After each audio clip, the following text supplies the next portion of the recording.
양평의 고요한 밤, 남한강의 잔잔한 물소리만이 어둠을 가르고 있었다. 경찰관 김준호는 순찰차의 운전대를 꽉 잡은 채 깊어가는 밤을 응시했다. 옆자리에 앉은 신입 경찰관 박민지는 창밖으로 보이는 울창한 숲을 주시하고 있었다. 두 사람은 마을 외곽에 있는 오래된 다리로 향하고 있었다. 선배님, 이 다리에 대해 들은 소문이 있나요? 민지가 조심스럽게 물었다. 준호는 잠시 침묵했다가 대답했다. 이 다리는 내가 어렸을 때부터 이상한 이야기들이 많았어. 할머니께서는 이곳이 두 개의 세계를 연결하는 통로라고 하셨지. 갑자기 날카로운 소리가 밤 공기를 가르며 들려왔다. 준호는 순찰차를 멈추고 주변을 살폈다. 다리 아래에서 희미한 움직임이 보였다. 손전등을 비추자 진돗개 한 마리가 세 마리의 강아지들과 함께 웅크리고 있는 모습이 보였다. 흰 털가죽은 진흙으로 얼룩져 있었고 어미개는 지친 기색이 역력했다. 이상하네요. 민지가 중얼거렸다. 이런 곳에 진돗개가 있다니. 준호는 주변을 자세히 살펴보기 시작했다. 땅에는 새로 난 것처럼 보이는 발자국들이 여기저기 찍혀 있었고 부러진 나뭇가지들이 누군가 서둘러 지나간 흔적을 보여주고 있었다. 그리고 가까운 나뭇가지에 걸려있는 종이 쪽지를 발견했다. 여기에 오지 마세요. 라는 글씨가 급하게 쓰여 있었다. 선배님, 저 개의 목걸이를 보세요. 민지가 손전등을 비추며 말했다. 진돗개의 목에 걸린 목걸이에는 이상한 문양이 새겨져 있었다. 준호는 그 문양을 유심히 살펴보았다. 어디선가 본 듯한 느낌이 들었다. 이 아이들을 여기 둘 순 없겠어. 준호가 결심한 듯 말했다. 하지만 진돗개를 데려가려 할 때 이상한 일이 벌어졌다. 개는 마치 이곳을 떠나기를 주저하는 듯한 모습을 보였다. 그리고 그 순간 다리 위에서 희미한 불빛이 반짝였다가 사라졌다. 민지는 순간 소름이 돋았다. 선배님, 방금 보셨나요? 준호는 고개를 끄덕였다. 봤어. 하지만 지금은 이 아이들을 안전한 곳으로 데려가는 게 우선이야. 그들이 진돗개와 강아지들을 차에 태우는 동안 숲속 깊은 곳에서 누군가가 그들을 지켜보고 있는 듯한 느낌이 들었다. 바람이 불자 나뭇잎들이 바스락거리며 이상한 소리를 만들어냈다. 마치 누군가가 속삭이는 것 같은 소리였다. 순찰차가 다리를 떠날 때 준호는 백미러로 다리를 한 번 더 바라보았다. 순간 그의 눈이 커졌다. 다리 위에 검은 형체가 서 있는 것이 보였다. 하지만 다시 보았을 때는 아무것도 없었다. 내일 아침에 다시 와서 조사해보자, 준호가 말했다. 민지는 조용히 고개를 끄덕였다. 진돗개는 뒷좌석에서 불안한 듯 낑낑거렸다. 그들은 아직 알지 못했지만 이 만남이 그들의 삶을 완전히 바꿔놓을 거대한 미스터리의 시작이라는 것을. 이 이야기가 마음에 드셨다면 저희 채널을 구독하고 좋아요를 눌러주세요. 어느 도시에서 시청하고 계신지 댓글로 알려주세요. 이야기를 계속하겠습니다. 다음 날 아침, 준호와 민지는 동물보호소에 진돗개와 강아지들을 맡기고 다리로 돌아왔다. 햇빛 아래에서 보니 전날 밤에는 보이지 않았던 것들이 눈에 들어왔다. 다리의 돌기둥에는 오래된 문양들이 새겨져 있었고 그중 하나는 진돗개의 목걸이에 있던 것과 똑같았다. 이건 무당들이 사용하던 부적 문양이에요. 민지가 스마트폰으로 검색해보며 말했다. 보호와 봉인을 의미한다고 해요. 준호는 주변의 나무들을 살펴보다가 멈춰 섰다. 민지야, 이리 와봐. 나무들에도 비슷한 문양들이 새겨져 있었다. 마치 이 지역 전체가 거대한 의식의 장소였던 것처럼 보였다. 갑자기 진돗개의 낑낑거리는 소리가 들려왔다. 동물보호소에서 탈출한 듯했다. 조에, 민지가 그녀가 지어준 이름을 부르며 달려갔다. 조에는 숲속으로 뛰어들어갔고 두 경찰관은 그녀를 따라갔다. 조회는 그들을 작은 터로 이끌었다. 그곳에는 돌로 만든 제단이 있었고 주위에는 특이한 모양으로 배열된 돌들이 있었다. 제단 위에는 반쯤 탄 지도가 있었는데 다리의 위치가 큰 X로 표시되어 있었다. 이건 단순한 미신이 아닌 것 같아요. 민지가 말했다. 누군가 이곳에서 뭔가를 하고 있어요. 준호는 할머니가 들려주신 이야기를 떠올렸다. 양평에는 오래된 이야기가 있어. 이 다리가 지어지기 전부터 이곳은 특별한 곳이었대. 사람들은 이곳이 다른 세계로 가는 문이라고 믿었지. 그때 멀리서 쇠사슬 끄는 소리가 들려왔다. 조의 털이 곤두섰다. 준호와 민지는 소리가 난 방향을 보았지만 아무것도 보이지 않았다. 경찰서로 돌아가서 이 지역의 역사 기록을 찾아봐야겠어, 준호가 말했다. 하지만 그들이 털을 떠나려 할 때 검은 옷을 입은 남자가 나무들 사이에서 그들을 지켜보고 있는 것을 발견했다. 누구십니까? 준호가 외쳤다. 남자는 미소만 지었다. 그 개는 돌아와야 합니다. 그녀는 이곳의 일부니까요. 그리고는 순식간에 사라졌다. 경찰서로 돌아가는 길에 민지는 조회를 살펴보았다. 목걸이의 문양이 희미하게 빛나는 것 같다. 선배님, 이상한 느낌이 들어요. 마치 우리가 뭔가 큰일에 휘말린 것 같아요. 준호도 같은 생각이었다. 다리와 조회, 그리고 검은 옷의 남자는 모두 연결되어 있었다.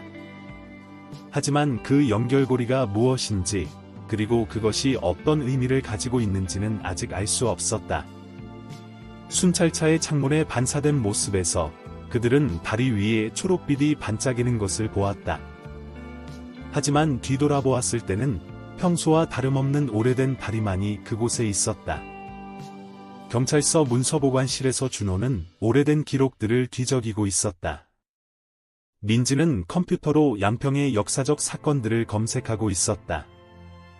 조회는 그들 곁에 조용히 앉아 있었지만 가끔씩 문 쪽을 불안하게 쳐다보았다. 선배님, 뭔가 찾았어요. 민지가 화면을 가리켰다. 50년 전 신문 기사예요. 양평 고대 다리에서 의식 흔적 발견, 지역 주민들 불안이라는 제목이네요.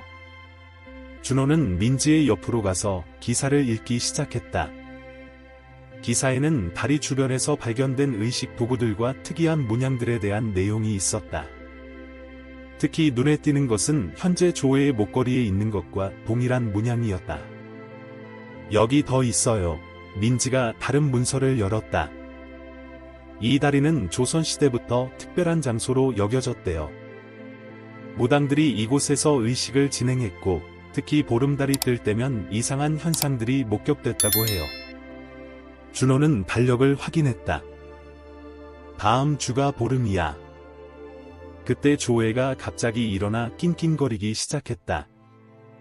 창밖을 보니 검은 옷을 입은 남자가 거리를 걷고 있었다. 하지만 다른 사람들은 그를 보지 못하는 것 같다. 저 사람을 쫓아가 봐야겠어요. 민지가 일어섰다. 하지만 준호가 그녀를 막았다. 아직은 때가 아닌 것 같아. 우리가 더 알아내야 할 것이 많아. 그들은 조회를 데리고 다시 다리로 향했다. 해가 지고 있었고 주황빛 노을이 다리를 비추고 있었다. 다리에 도착하자 조회의 목걸이가 희미하게 빛나기 시작했다. 봐요, 선배님, 민지가 다리 기둥을 가리켰다. 석양빛에 비친 다리의 문양들도 같은 방식으로 빛나고 있었다. 준호는 주머니에서 할머니가 주신 오래된 부적을 꺼냈다. 할머니가 언젠가 필요할 거라고 하셨어. 부적에도 같은 문양이 그려져 있었다. 갑자기 바람이 거세게 불었고 나뭇가지들이 흔들리며 이상한 소리를 냈다. 멀리서 종소리가 들려왔지만 이 근처에는 종각이 없었다. 선배님, 저기, 민지가 다리 건너편을 가리켰다. 검은 옷의 남자가 서 있었다.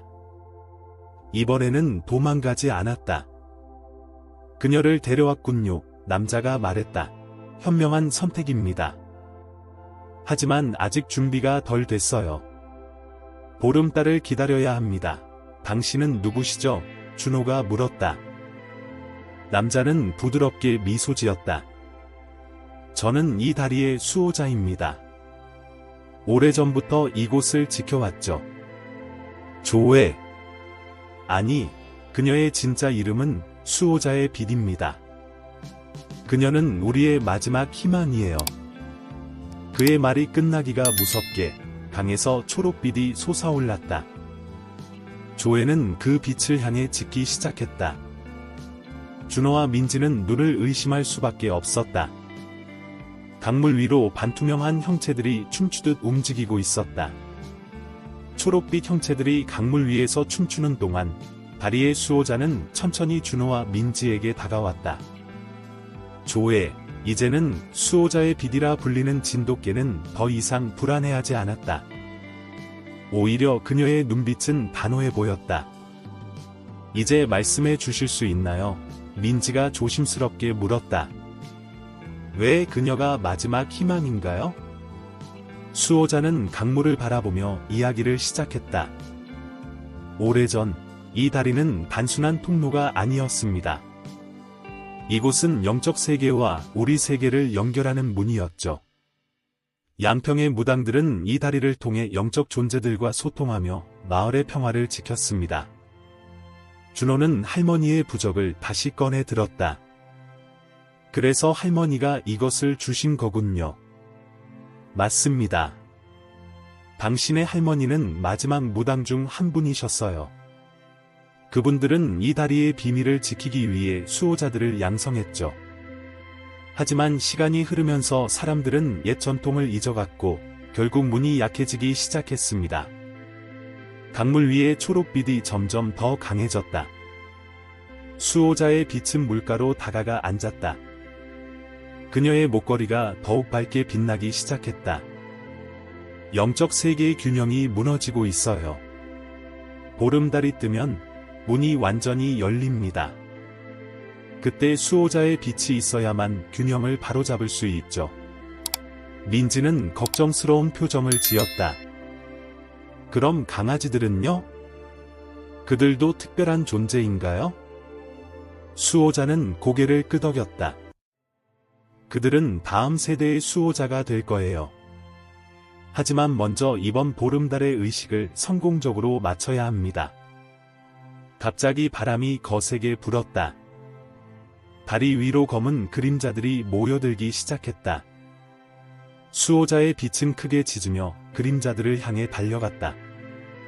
그녀의 몸에서 은은한 빛이 퍼져나갔고 그림자들은 천천히 물러났다.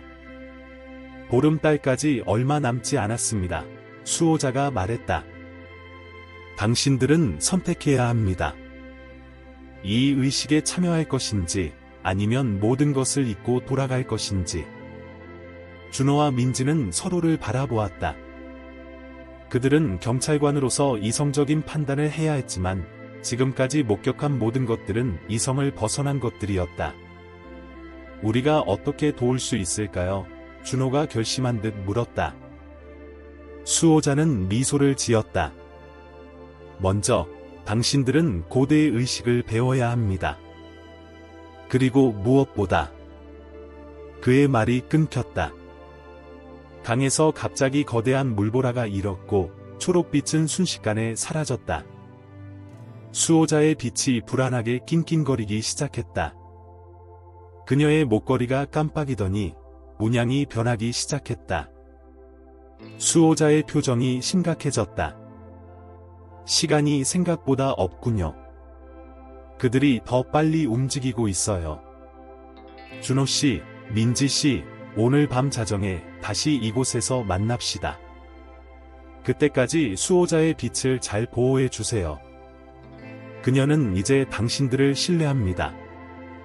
자정이 다가오는 동안 준호와 민지는 수호자의 빛과 함께 경찰서에서 대기하고 있었다. 할머니의 부적을 연구하던 준호는 문양들 사이에 숨겨진 글자를 발견했다. 달빛이 물에 닿을 때 문이 열린다. 선배님, 이것 좀 보세요. 민지가 그녀의 태블릿을 보여주었다. 양평의 고지도였다. 다리가 있는 위치가 예전에는 마을의 성스러운 의식장이었대요. 매년 보름달이 가장 크게 보이는 날, 이곳에서 큰 의식을 치렀다고 해요. 수호자의 빛은 조용히 그들의 대화를 듣고 있는 듯했다. 그녀의 목걸이는 계속해서 희미한 빛을 내고 있었고, 때때로 그 빛이 강해졌다, 약해졌다를 반복했다. 시간이 됐어요. 민지가 시계를 보며 말했다.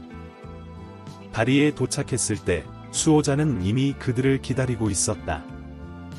그의 검은 옷자락이 밤바람에 펄럭였다.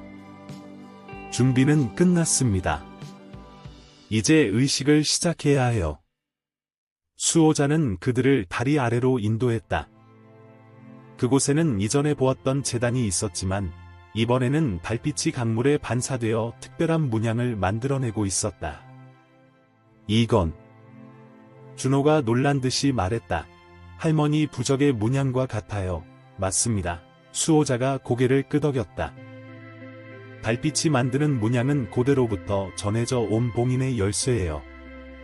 수호자의 빛은 이 열쇠를 통해 두 세계의 균형을 바로잡을 수 있습니다.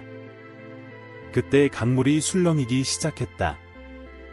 수면 위로 초록빛이 점점 더 강하게 비치기 시작했고 주변의 나무들이 이상한 소리를 내며 흔들렸다. 그들이 오고 있어요. 수호자가 긴장된 목소리로 말했다. 영적 세계의 존재들이 균형이 무너진 틈을 타고 이쪽으로 넘어오려고 합니다. 수호자의 빛이 앞으로 나섰다. 그녀의 목걸이가 이전보다 더 밝게 빛나기 시작했다. 달빛이 그녀의 하얀 털을 비추자 마치 그녀의 전신이 빛나는 것처럼 보였다. 준호씨, 부적을 제단 위에 놓으세요. 수호자가 지시했다. 민지씨, 당신은 이 부적을 들고 다리의 반대편으로 가주세요. 우리는 다리를 중심으로 봉인의 삼각형을 만들어야 합니다. 그들이 각자의 위치로 이동하는 동안 강물 위의 초록빛은 점점 더 강렬해졌다. 수호자의 빛의 강아지들이 보호소에서 크게 짖기 시작했다는 연락이 왔다. 시간이 됐습니다. 수호자가 외쳤다. 이제 시작해야 해요. 하지만 경고하겠습니다. 일단 의식이 시작되면 끝날 때까지 멈출 수 없어요. 그리고 그의 목소리가 잠시 떨렸다. 우리 모두에게 큰 시험이 될 거예요. 강물이 갑자기 소용돌이치기 시작했다. 수호자의 빛이 제단 앞에 앉았다. 그녀의 눈에서 은은한 빛이 퍼져나가기 시작했다. 준호와 민지는 숨을 죽이고 그 광경을 지켜보았다. 이제 돌이킬 수 없는 순간이 시작되고 있었다. 강물의 소용돌이가 커지면서 초록빛은 하늘로 솟구쳐 올랐다. 수호자의 빛의 목걸이가 밝게 빛나며 제단 주변에 신비로운 빛의 원이 형성되기 시작했다. 준호와 민지가 들고 있는 부적에서도 같은 빛이 퍼져나갔다. 봉인의 삼각형이 만들어지고 있어요. 수호자가 외쳤다. 이제 수호자의 빛이 그들과 소통을 시작할 겁니다. 수호자의 빛이 앞발을 들어 제단에 올려놓자 그녀의 눈에서 강렬한 빛이 뿜어져 나왔다. 그 순간 모든 것이 멈춘 것처럼 보였다. 강물의 소용돌이, 흔들리던 나뭇가지들, 심지어 바람까지도 멈췄다. 그리고 놀라운 광경이 펼쳐졌다.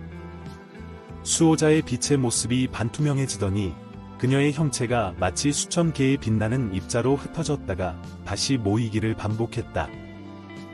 그녀의 목소리가 들려왔지만 그것은 그들이 알고 있던 개의 소리가 아닌 맑고 영롱한 소리였다. 저는 오래전부터 이 순간을 기다려왔습니다. 그녀의 목소리가 울렸다. 두 세계의 균형을 지키는 것이 저희 운명이었어요. 강물 위로 수많은 영적 존재들의 형체가 나타났다. 그들은 수호자의 빛을 향해 고개를 숙였다. 준호는 할머니가 들려주셨던 이야기가 모두 사실이었음을 깨달았다. 지금입니다. 수호자가 외쳤다. 준호씨, 민지 씨, 부적을 들어 올리세요. 두 사람이 부적을 높이 들자 세 개의 빛이 하나로 연결되며 거대한 빛의 기둥이 형성되다. 수호자의 빛의 목걸이가 마지막으로 강렬한 빛을 발했고 그 빛이 다리 전체를 감쌌다. 순간 모든 것이 제자리를 찾아가는 듯했다. 초록빛 형체들이 차례로 사라지고 강물이 잔잔해졌다. 달빛이 물에 비치며 만드는 문양이 점점 선명해졌다가 마침내 완벽한 형태를 이루었다. 균형이 회복됐어요. 수호자가 안도의 한숨을 내쉬었다. 이제 두 세계는 다시 안전하게 분리되었습니다. 수호자의 빛이 원래의 모습으로 돌아왔다. 그녀는 지친 듯 보였지만 그녀의 눈빛은 평화로워 보였다. 그녀의 강아지들도 이제 평온을 되찾은 듯했다. 이제 우리의 역할은 끝난 건가요? 민지가 물었다. 수호자는 고개를 저었다. 아니요, 이제 시작입니다. 수호자의 빛과 그녀의 강아지들은 이 다리의 새로운 수호자가 될 거예요. 그리고 당신들. 그가 준호와 민지를 바라보며 미소 지었다. 당신들은 이제 이 비밀을 함께 지켜야 합니다.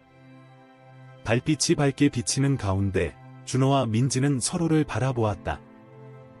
그들은 이제 평범한 경찰관이 아니었다. 그들은 양평의 오래된 비밀을 지키는 수호자가 된 것이다.